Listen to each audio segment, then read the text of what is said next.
So again, you're staying here. Let's make that. You're staying here. Informal. Te quedas aquí. Good. Te quedas aquí. You're not staying here. No te quedas aquí. No te quedas aquí. Or acá. Now, if you want to make that a question, aren't you staying here? No te quedas aquí. Good. No te quedas aquí. Why aren't you staying here? ¿Por qué no te quedas aquí? Very good. What was I go or I'm going? I'm going on a voyage. Voy. Boy, good. So, how do you think you would say, I'm going to stay? I'm going to remain myself. Voy a quedarme. Good. Until 7. Until 7 o'clock. 7 is siete, similar to the beginning of September. September in Spanish actually is either septiembre or septiembre. You have two versions of it in Spanish. Septiembre with the P or without the P, septiembre. And you can see how siete is like the beginning set with the split of the E. So, I'm going to stay, I'm going to remain myself until 7 o'clock. I'm going to stay until 7 o'clock. Voy a quedarme hasta las 7. Good. Voy a quedarme hasta las 7. Very good. How do you say I want to stay? Quiero quedarme. Good. Quiero quedarme. Do you want to stay? Let's talk informally. Do you want to stay? ¿Quieres quedarte? Good. Very good. ¿Quieres quedarte? Do you want to remain yourself? What was I must or I owe? Debo. Debo. Good. What is we owe or we must? And the two form is deber. Deber. To owe. So we? Sus debemos. Good. We must stay. So, we owe to remain ourselves. We must stay. Debemos quedarme. Quedarnos. Good. Debemos quedarnos. Of course, this nos or me or te can come at the beginning as well. Nos debemos quedar, debemos quedarnos. Good. What does I have in the sense of possession? So not haber, the other have. Tengo. Tengo. So if we add on que to tengo, we get the meaning of have to, which is just like debo, but less serious sounding, just like in English. I must stay sounds a little bit more serious than I have to stay. And that difference in register, how it feels, is the same in Spanish. So, how would you say, I have to stay? Tengo que quedarme. Good. And how would you say, you have to stay, speaking informally? Tienes que quedarte. Tienes que quedarte. Good. You have to stay here, informally still? Tienes que quedarte aquí. Good. I want to know why you have to stay here. I want to know. First bit, don't think about the whole sentence. Just think of I want.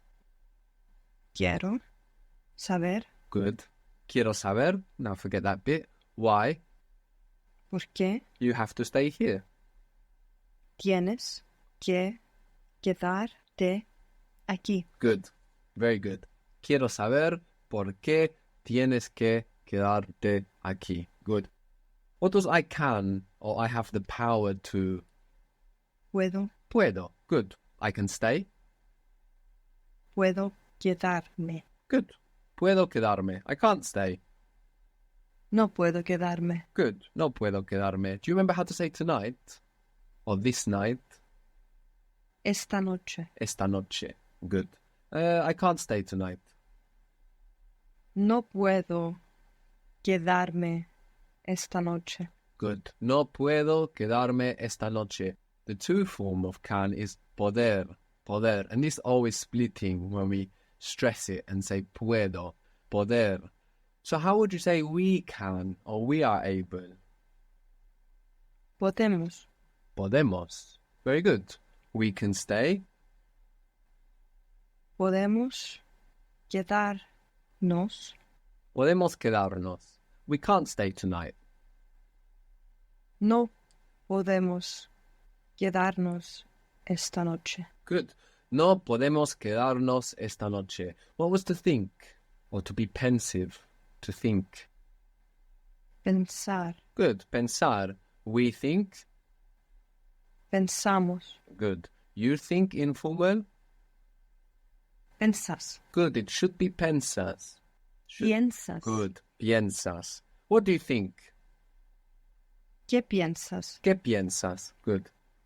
Now, if we want to say, do you plan on staying here tonight? We can just say, do you think to stay here tonight? Do you think to stay here tonight? So how would we say this informally? ¿Piensas quedarte aquí esta noche? Good. ¿Piensas quedarte aquí esta noche? Very good. Now, how would you say, I have stayed? I have stayed.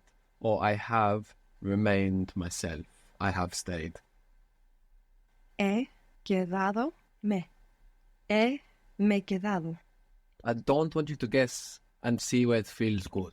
So with logic, you want to place it. And if you're wrong, it's fine. Because if you got there through a faulted logic, you will change the logic through that mistake. So tell me the rule about where that me can go. It goes after the to form and before everything else. Before the changed verb. It's very important the way we instruct ourselves.